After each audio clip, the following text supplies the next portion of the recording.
Hey, everybody. Before we get started, I want to thank my friends at Hatch for producing this episode.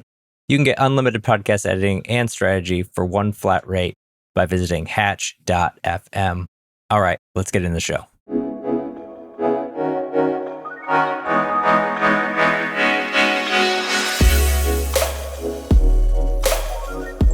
Welcome to Distribution First, the show where we flip content marketing on its head and focus on what happens after you hit publish.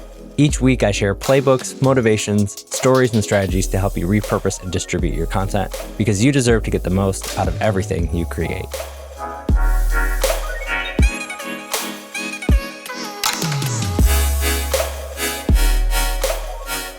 Hey friend, welcome to this week's episode of Distribution First. So excited to have Anna Burgess-Yang with me on the show, and I'm just pumped for this one. We're going to talk all about automation and how to use automation to fuel your distribution programs. I think so often distribution gets hung up because honestly, it's a lot of hard work and it's a grind and you have to constantly kind of work at it. And I love Anna's take here, and a lot of things she's going to share are going to help you be able to at least speed up what you're doing and get more out of your distribution efforts. So Anna, welcome to the show.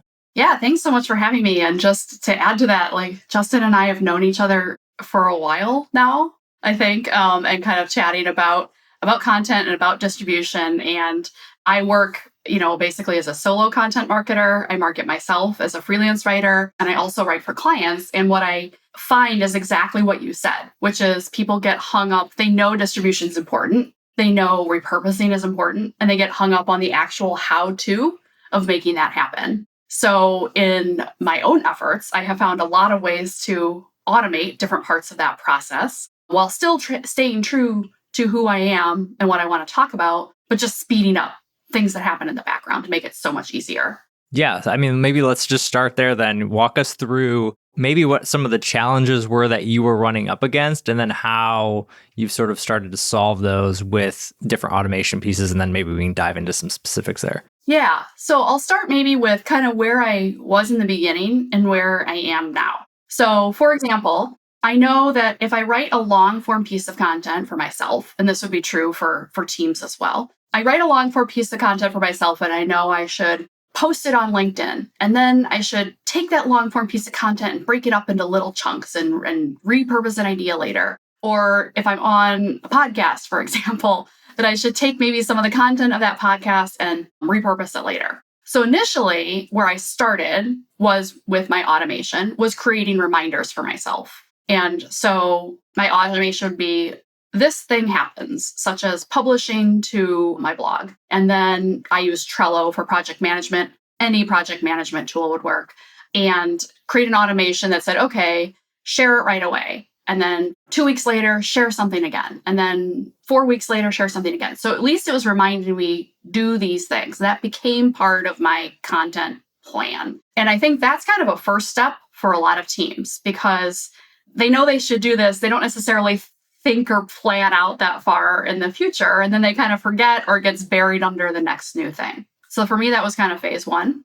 Phase two is actually running my automation through something in the background. And I'm running it through ChatGPT, but it could run through anything to give me a starting point.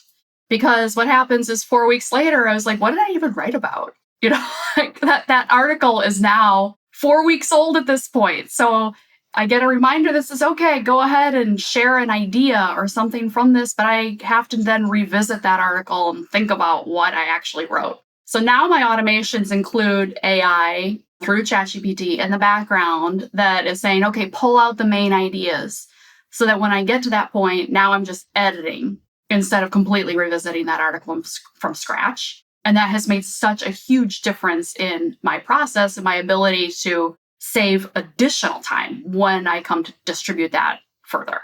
So what does that look like in specifics? Are you prompting a bulleted list? Are you prompting that then goes into this Trello card that then is spurring off your other sort of things? Like, how do you actually use that in real life? Yeah.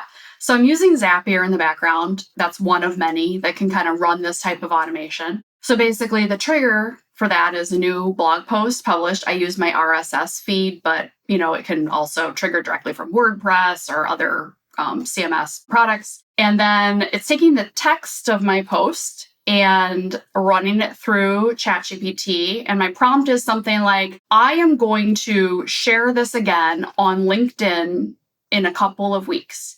Here are some examples of prior posts I've written and prior ways that I've written about this later. So I'm giving a lot of context to what I want to pull out. And I say, give me 3 additional LinkedIn posts matching my tone and my style based on this new article that I've written. And then I include the text of the new article that's coming from the RSS feed. And then I say, with the output of that, write it over to Trello. So that when I get to Trello 4 weeks from now or whenever, I just pull it up and I don't even look necessarily at the original article anymore, because the ChatGPT output gives me enough context to say, okay, now I'm going to edit this and turn this into a social post that I can then schedule. So that's one example of how I've done that. Okay. Yeah, super cool. So LinkedIn is one. Are you doing any other channels, mediums, et cetera, off of that in the same sweep? Yes. So another example is I'm trying to become more active on Threads, and I'm already posting on LinkedIn, but the platform is different. The tone is different. The character length is different. And I am not a copy and paste person. I don't take the exact post from LinkedIn and post it over to Threads. So when a post is sent to LinkedIn, and I use Buffer as my social media scheduling tool, but again, any would work. So it gets sent through Buffer, it runs through ChatGPT and basically rephrases it with some examples of my tone from Threads, examples of and it specifies the character length, and then it comes back out the other end and then sends it right back to Buffer. So now I'm just editing it in Buffer and scheduling it. I don't need it to sit in my project management tool for a while. I can just go ahead and edit it and then get it scheduled. So you're putting it into Buffer, into ChatGPT, and then back to Buffer? Is that how that works? Or exactly. Interesting. Okay. Yep. I'm sending it right back. I like I said, I still edit it. The output is never exactly the way I would say it or anything. For sure. But otherwise, that would be something that I'd kind of be doing manually, right? I'd look at each individual link, and that's what I was doing before. I was starting with LinkedIn and saying, okay, I want to repurpose this for another platform. I would manually look at it. I would say, okay, I need to reword this or rework this for this platform. It's just saving me some time in the process. And with the volume that I post on LinkedIn, that's a lot of time saved, and getting it over to another platform and not saying it in the exact same way that I said it the first time. I'm curious, what are some of I know you gave the prompt there, but are there prompts that folks can steal and take away from this in order to try and make that shift to a different platform? So I specify in my prompts that I do not want hashtags. I do not want emojis because I think ChatGPT goes a little overboard. And so that's just more editing on my end. If I'm going to do those things, I'd rather choose them myself. So I think that's just a style preference. The other thing that I do that I think is super important is I instruct ChatGPT, return only the new post and nothing else. Otherwise, ChatGPT says, sure, here's your new prompt. And that would get written back to Buffer. And that's just more editing that I have to do after the fact, is to take that text out. So I'm very specific. I say, only give me this. Don't give me any other text. So that way it just shortens my editing time. And I think what's important in that prompt is including several examples, a bunch of examples of the way you talk, and examples of your other posts, and just say, mimic this as much as you can. Otherwise, it just kind of guesses and it's not necessarily correct.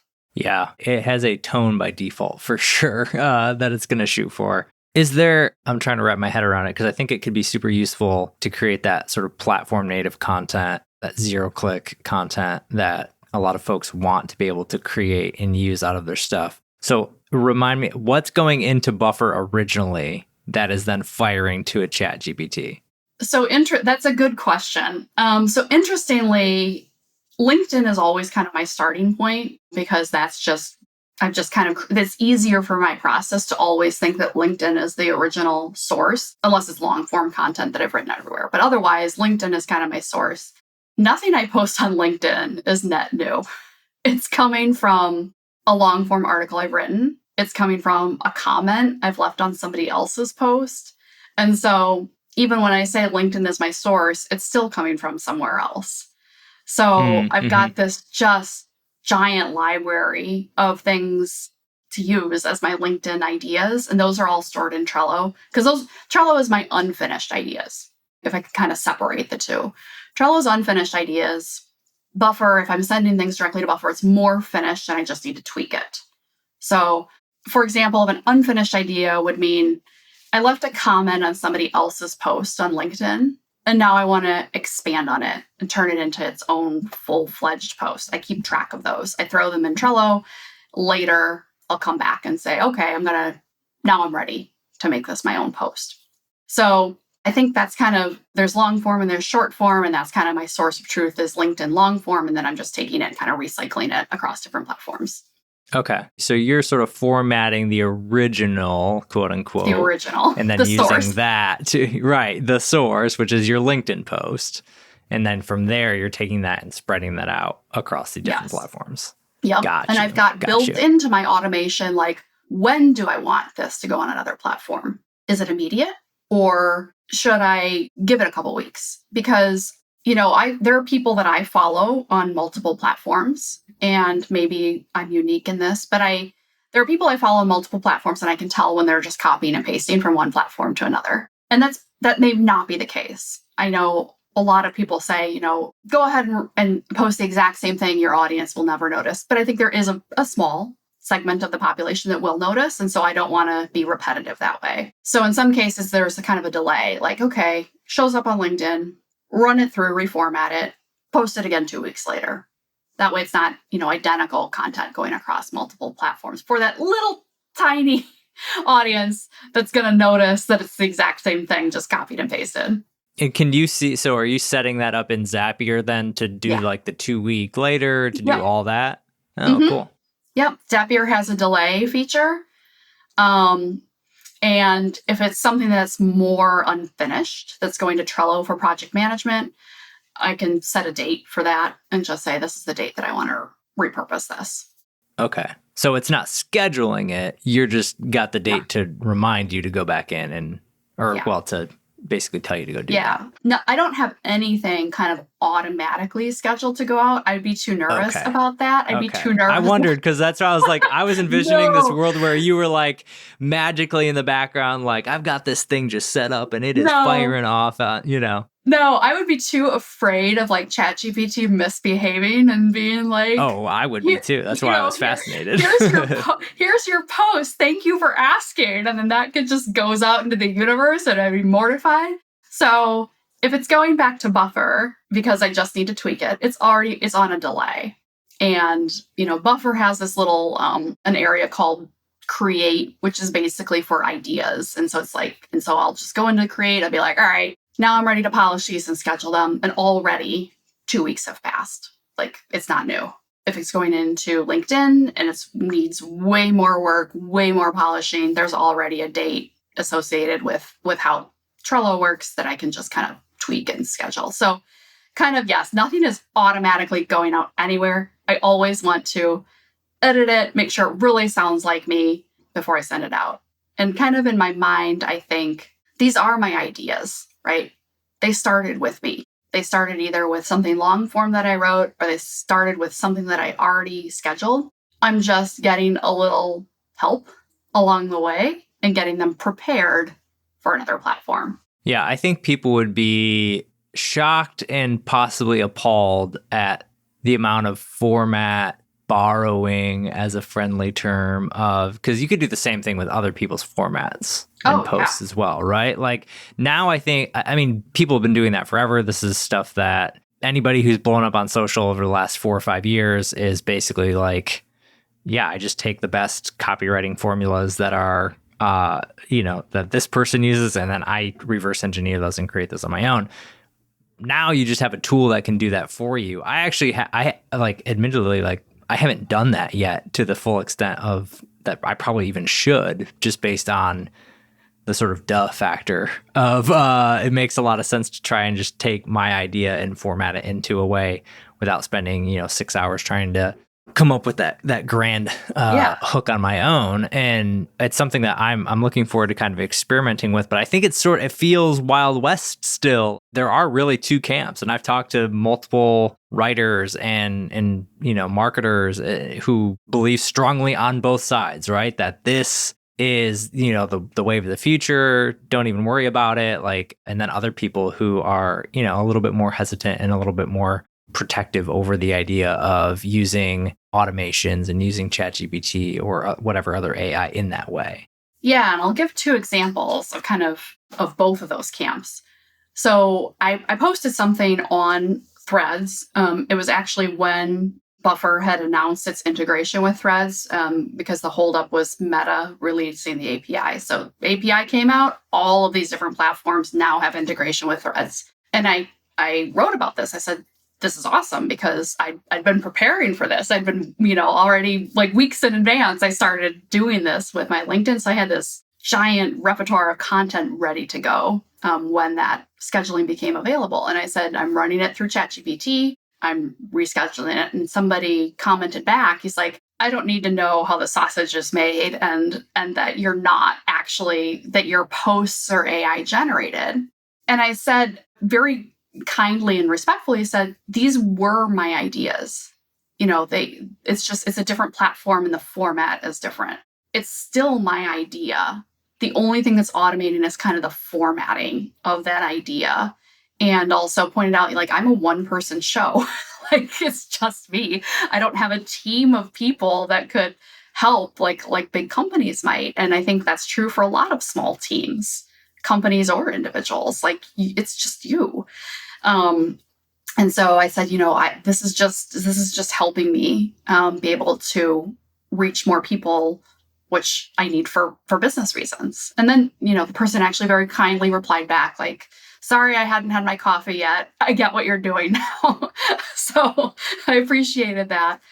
Another example. Pro tip: no commenting before coffee. Let's just make yes, that just a rule on the internet in general. No commenting before coffee.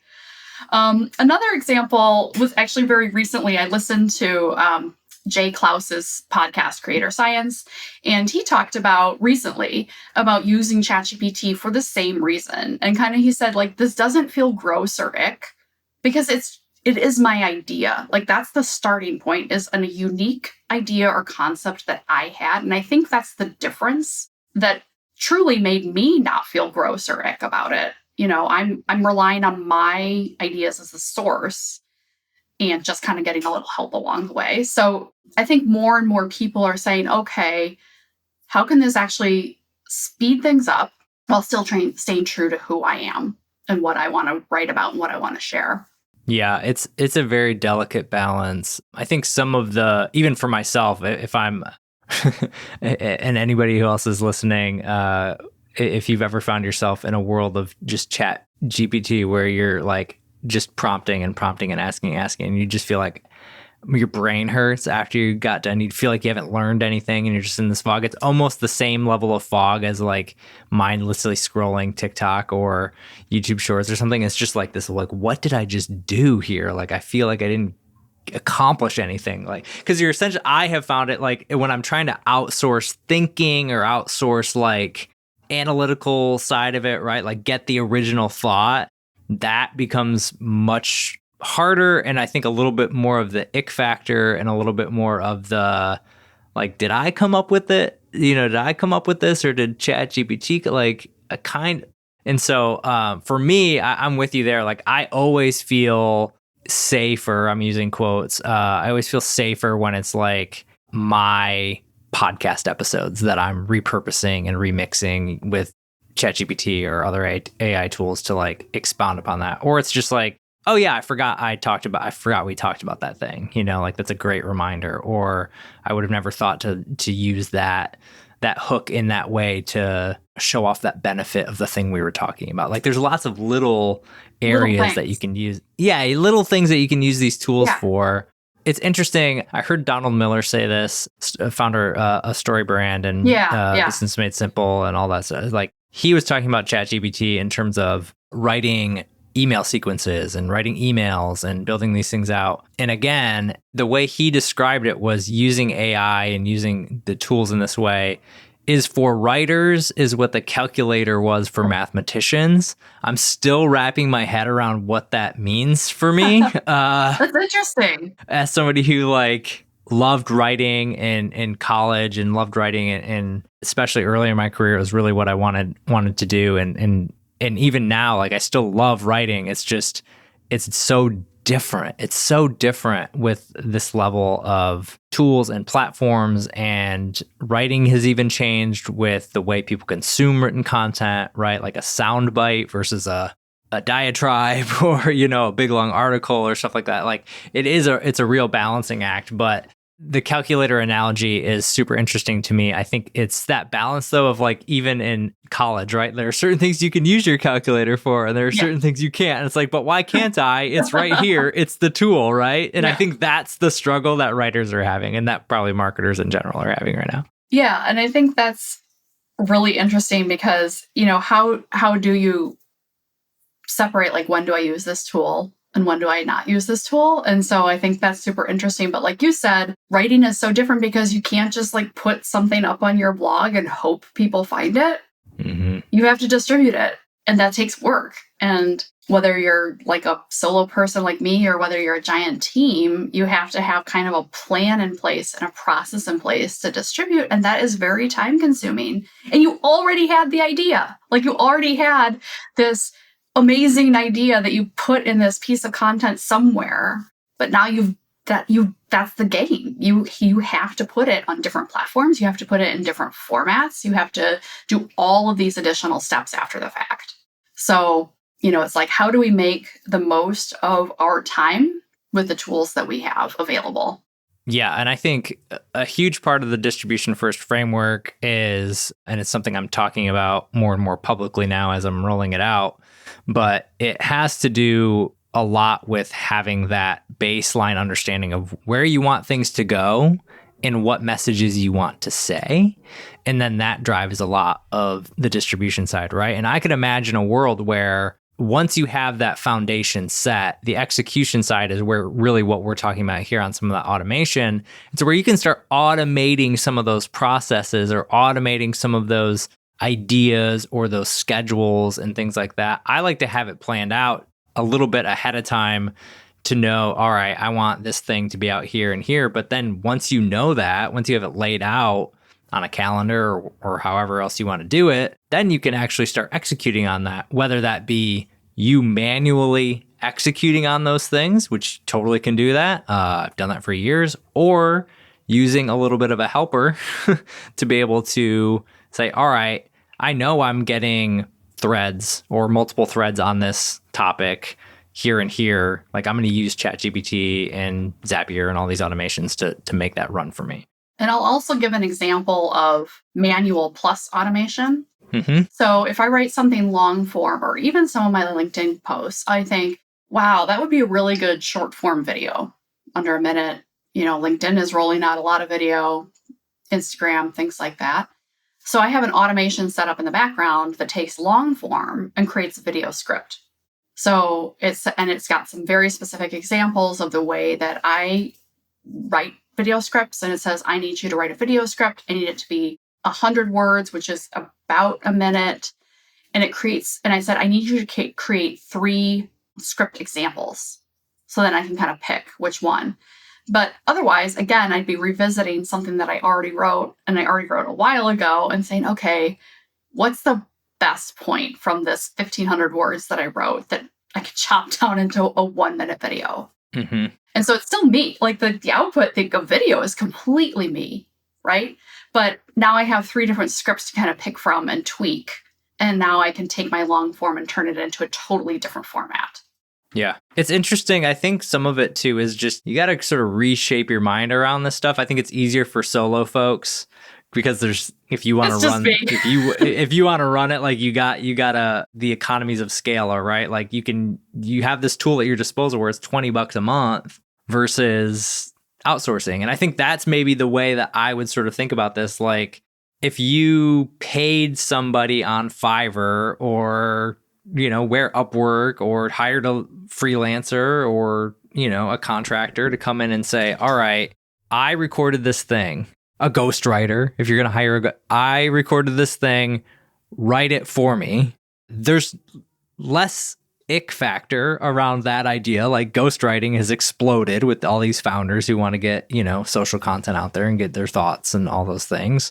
But like writing a script, before you would have to like hire a video expert to take that and give you 3 script examples that you then might tweak, but then you got to record them and shit. So it's like, to me, the more layers we pull back on these things and we can think about it in that way, it does make me feel more comfortable with the idea of doing stuff like this, where it's just using the tool as part of the expertise to be able to help you accomplish what you want to accomplish. Absolutely. And I think the more the tools are good at kind of replicating your own content, if that makes sense. So in my video script, for example, I say, these are video scripts from videos I've posted previously. And I'll put a bunch of examples in there. And I'll say, this is the way I talk. This is the way I try to convey this message or things like that. And it's okay. And it'll probably just continue to get better, right? With saying, yep, this is the starting point. This is the ending point. Here's examples in the middle. I'm going to make sure that it matches my style, my tone, and what I tend to talk about. Yeah, I think that's the other key with all of this, is trying to nail down what works for you and what's yours versus somebody else's. And at the end of the day, like, you are editing that. And again, it's no different than hiring somebody else on your team to go do it. And you're like, that sounds nothing like me, right? And then you having to like work through, what do I sound like? What is my voice? All those type of things. And for companies or individuals or whatever, I mean, it's basically, it's 3 options. Either somebody is manually doing that, right? Like somebody is manually taking one piece of content and writing a video script.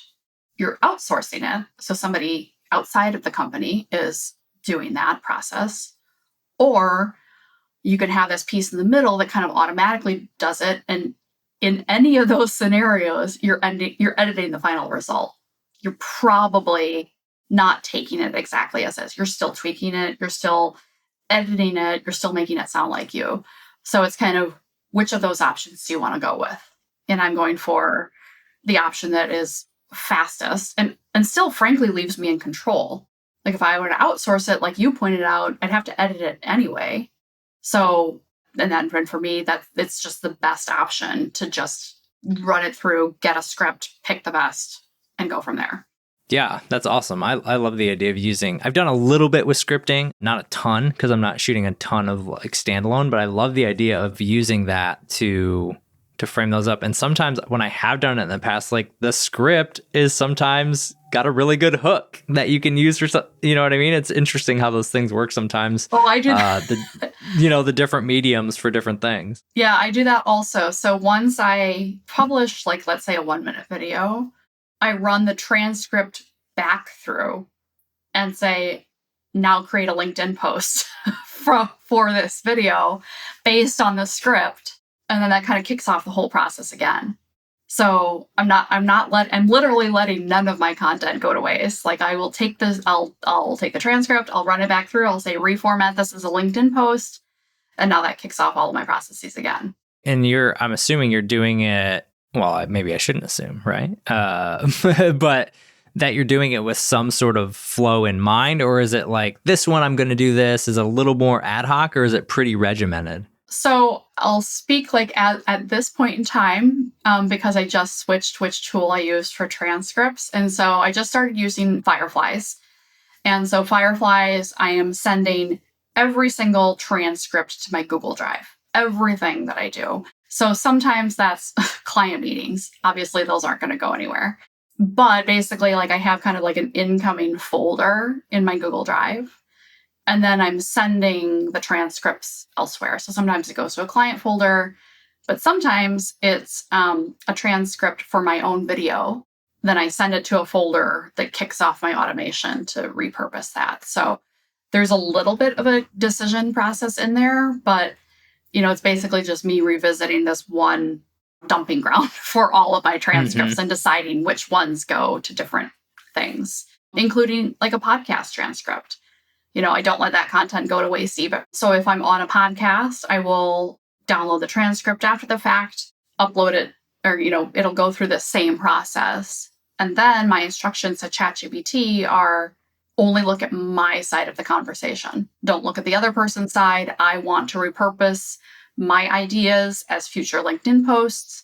So grab what you can from my side and then run it through another process to create some LinkedIn posts for that.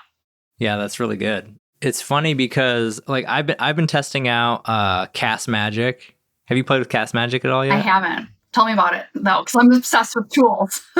Yeah, Cast Magic is really cool for audio first content or like, video, but really, content with audio in it. And it's really good at pulling consistent outputs. So very similar to maybe your ChatGPT angle. I have found it to be really helpful because it's easier to organize within the tool.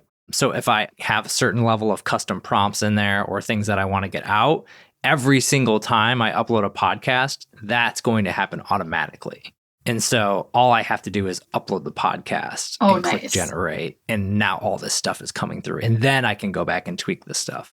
And I can do it for different types of things. Like I have one for podcasts. I have one for sales calls. I have one for potential like YouTube video stuff or for community videos. And so it's going to change slightly what that is. And sometimes it's not pure content. Sometimes it's tweaking the description of the thing to be more like a YouTube video description rather than a podcast episode description. Oh, that's really interesting. And so those type of things. So it's in all of that, if I can set it up ahead of time, then I can run it through and it can kind of work automatically. Because I think that to me, like I could not run this show without tools like this. I mean, I could, but the amount of effort it would take to sit down and, because I used to do this, sit down and write the episode descriptions and all the video descriptions and little micro clips and all that stuff that comes with it. Like that alone is a full-time job, or it's something you have to outsource to agencies or something else. And now it just makes it a lot more feasible to do it by yourself.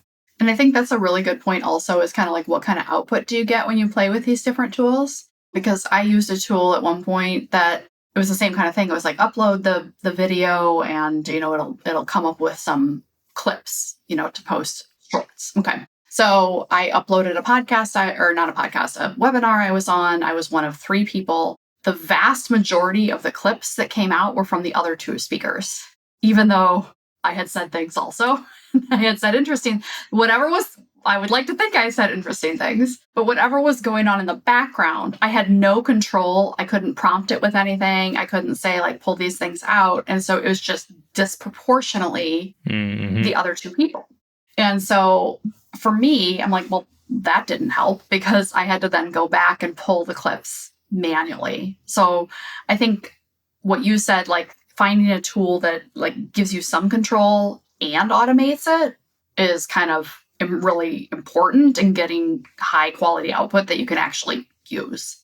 And I mean, how I think about it too is what do I hate doing versus what do I like doing, right? Or like, where is my time most valuable? Even as a solo marketer or like a solo content person, when I was at Metadata, it's like we had 3 or 4 people on the team, but it was like all of the content output was me plus like freelance help.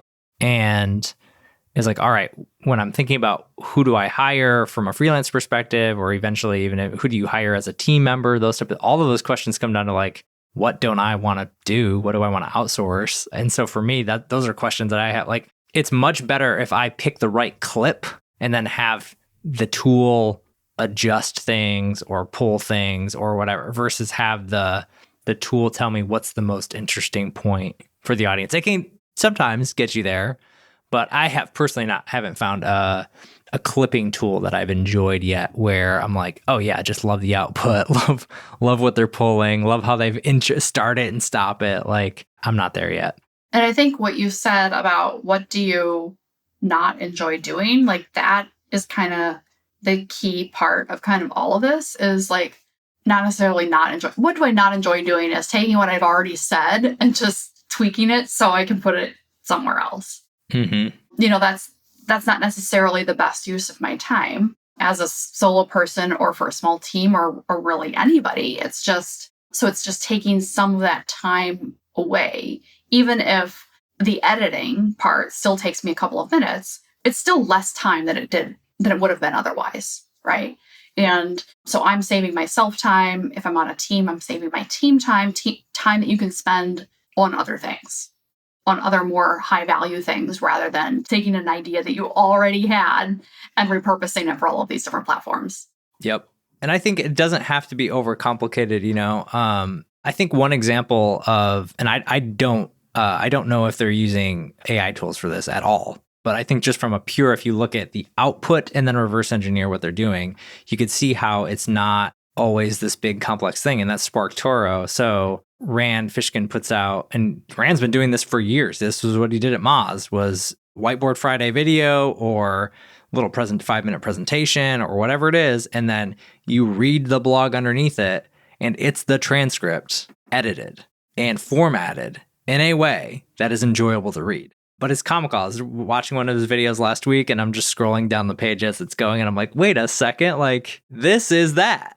Yeah. But I love that because, and I'm sure it's very similar where like then that becomes 0-click content for them on social channels or newsletters or other things like that, where it's not this complete reimagination of what that thing is. They maybe could have done that, but they simply took the transcript and wrote it in a way. And again, it read very casually and as if somebody was saying it because somebody already said it.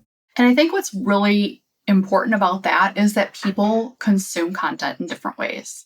I'm just not going to sit and watch a 10-minute video, even if it's 10 minutes. Like that's just not the way I consume content. So if I saw a couple seconds of a content like that and thought, oh, but here's the thing I can read.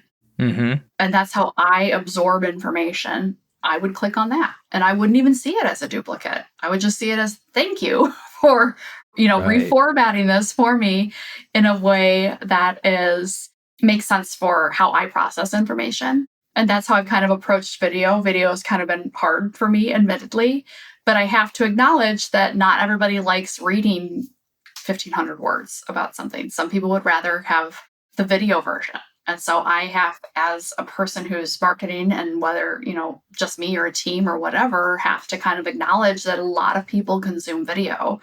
And so what's kind of the way to get it from one format to another format without completely reinventing the wheel or just, taking a transcript and posting it like which they absolutely could have done. But that's not the same experience, right? And you want to try to create an experience that's good for whatever medium you are publishing to.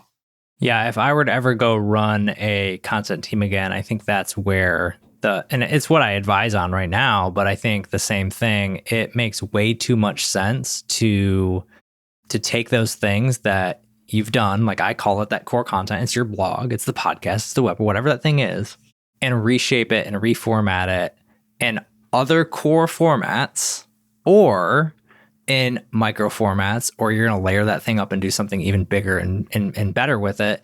But it makes too much sense because of what you just said. Everybody consumes things in different ways. I was just talking with a friend a couple weeks ago, and he's done a bunch in the podcasting space. And he said, you'd be interested, we were talking about, I should get on YouTube because I still have none of these podcasts on YouTube. And we were just chatting about that. And he was like, the people who watch the show on YouTube are not people who will listen in the podcast feed. And I was like, that's so interesting, right? Like it's the same content, it's the same thing, yet those people are completely different. And it's just so, and I'm like, you know what? You're right, man. Like I do listen to podcasts and I do watch YouTube videos, but there are certain podcasts that I only watch on YouTube. Like, isn't it like, it's so weird. Like I don't actually listen. But if they're in my feed, I'll watch the show because it's interesting. And so I think that is the piece. And just one other anecdote on that was a CEO I was talking to who we were talking about podcasts, and he was like, I wish you would make it easier to get the information without having to listen to the full show. Basically is what he was saying. Like, I'm busy. I want to know what you're talking about, but how do I do that without listening to 45 minutes?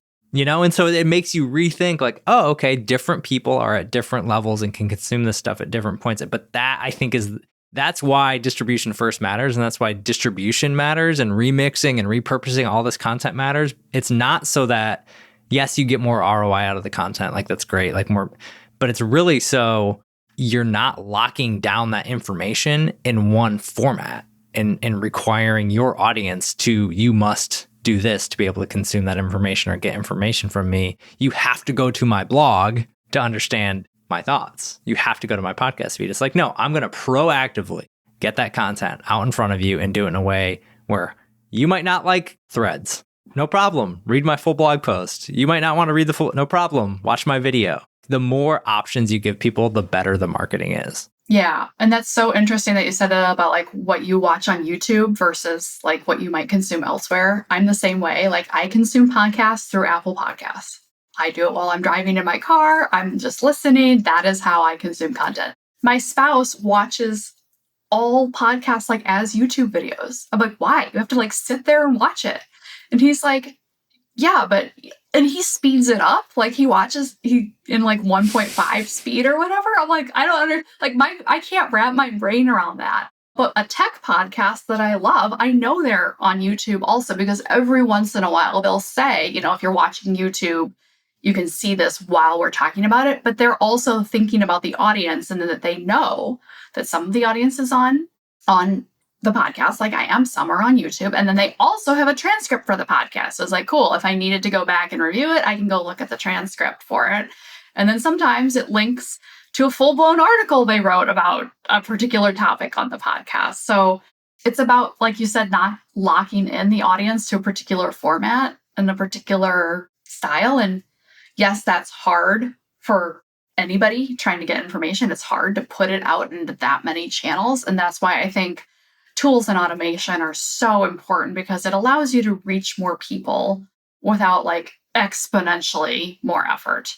Well, I can't think of a better way to wrap than that. That's the perfect point to circle back to the entire conversation we just had, Anna, and it's been a blast. I think it's even helped me sort of refine some of my thoughts around, how to use these tools, how to set up automations, how to do it in a way, and hopefully it inspires a bunch of folks to try and do some of this stuff for their own. I think once you have your base strategy set, whether it's a combination of you plus people plus tools, like use the things at your disposal to be able to execute on that stuff faster. And I think it makes a ton of sense. So Anna, thanks for coming on the show. This is a blast. Yeah, thanks so much for having me.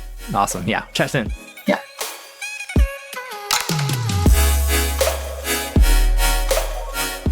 All right, I hope you enjoyed this episode of Distribution First, and thank you for listening all the way through. I appreciate you so much. And I hope you're able to apply what you learned in this episode one way or another into your content strategy as well. Speaking of strategy, we have a lot of things going on this year that are going to help you build your brand, 10x your content, and transform the way you do content marketing. Make sure to subscribe to the show and sign up for my newsletter at justinsimon.co so you don't miss a thing. I look forward to serving you in the next episode as well. And until then, take care, and I'll see you next time.